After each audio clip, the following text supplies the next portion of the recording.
दिल्ली बम धमाके की तहकीकात जारी। मुकाम वाक़े से इंसानी जिस्म का हिस्सा बरामद। वालिदा के डीएनए से मुश्तबा खुदकुश बम्बरदार डॉक्टर उमर होने की तस्दीक। दिल्ली की रेडिसन होटल के पास धमाके से सनसनी। कोई मुश्तबा शय बरामद नहीं हुई, पुलिस का दावा।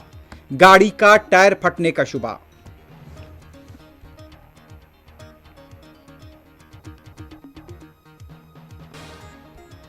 बिहार के सासाराम में स्ट्रांग रूम के पास ट्रक के दाखिल होने को लेकर सनसनी। आरजेडी लीडर्स और कारकुनों का एहतजाज।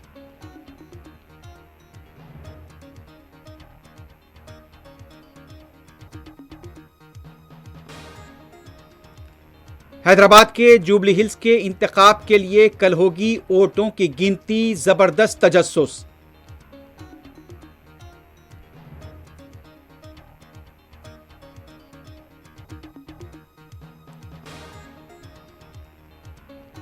हैदराबाद के शाहीन नगर में प्लास्टिक गोदाम में लगी आग।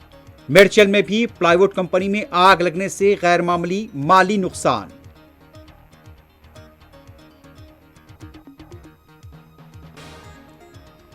अमेरिका में हुकूमत का शटडाउन खत्म। अमेरिकी सदर ट्रंप ने ली राहत की साइंस बिल पर किए दस्तखत।